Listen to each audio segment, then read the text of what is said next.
Then when he comes in the door, what's she do? Points the gun at his head, ladies and gentlemen. She knew exactly what she wanted to do. And then, when she wasn't sure if she was successful, she ran.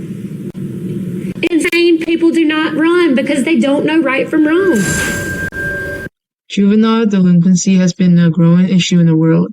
The debate between whether or not teenagers with not fully developed brain should be tried and punished as adults remains controversial.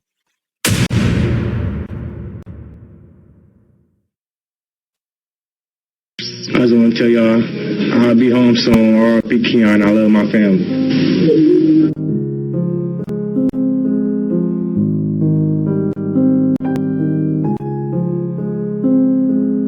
I think it always depends on what the crime is and the age of a teen.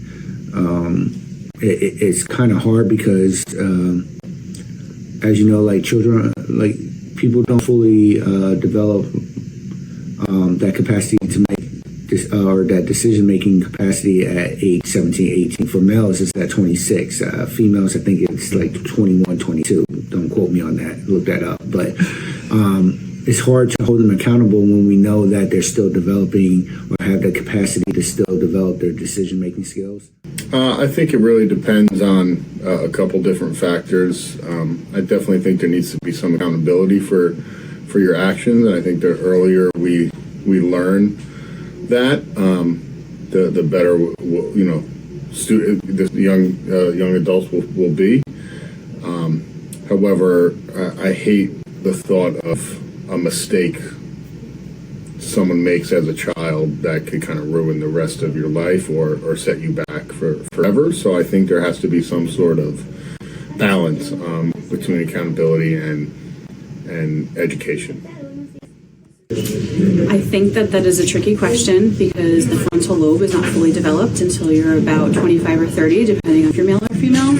So while I do think that we need to teach accountability for actions at a young age, there's still so much wiggle room for them not making the right choice. So I guess it kind of depends on how it's going to affect the rest of the course of their life and how severe the punishment might be for the action to begin with. It's a tough question. I think it does potentially, we have to look at what the crime was that they're being accused of. Generally speaking, I think it's hard to say that young people who aren't fully developed have maybe a full understanding of what they're doing and the consequences of what they're doing. There should be accountability, but they should not be tried or treated as adults. The reason being, if you are not old enough to drive, if you are not old enough to serve in the military, if you're not old enough to drink, you should be held to the same standards as adults. And depending on your upbringing, there are extenuating circumstances. So I think that age should be taken into consideration.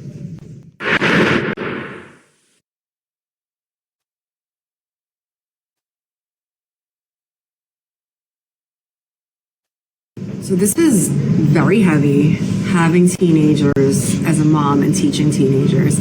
I think that a lot of psychological evaluation needs to be done. Severity of the crime, the reason, is it a crime of passion, is it pre-planned? I do think all people need to be held accountable for the crimes that they commit. But we also need to look at different things like family history, a history of abuse, normalcy in their life, things of that nature.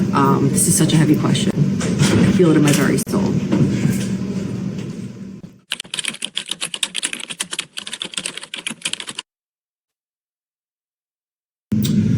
That's a complicated question. First, it depends on the age of the juvenile. The closer they are to 18 years old, the more they should be held accountable. And it also depends on the crime and if they were previously charged as juveniles in other crimes, and if it was premeditated. As we know, there's a lot of juveniles in gangs. To get initiated into a gang, you have to commit a serious crime. And that would be something premeditated, and again, based on their age, they should be definitely held accountable. Some of the crimes are very serious, including homicides. I think it's really complicated, only because a lot of people they abuse the fact that they're a minor, and they commit crimes knowing that they're not going to be held as accountable. So I think there should be they should really take the age into consideration, but also realize whether the person is abusing the fact that they're a minor, or whether they're just doing the crime just because. Yes, because as young adults you should be able to make good decisions, and if you don't, that's on you.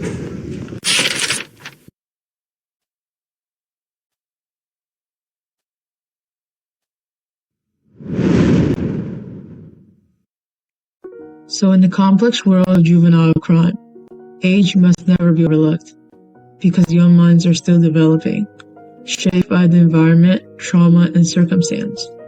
While these factors deserve understanding and compassion, accountability is still essential to the problem. It comes to a point that when the severity of a crime crosses a certain line, consequences must follow. Justice can and must balance between rehab and responsibility.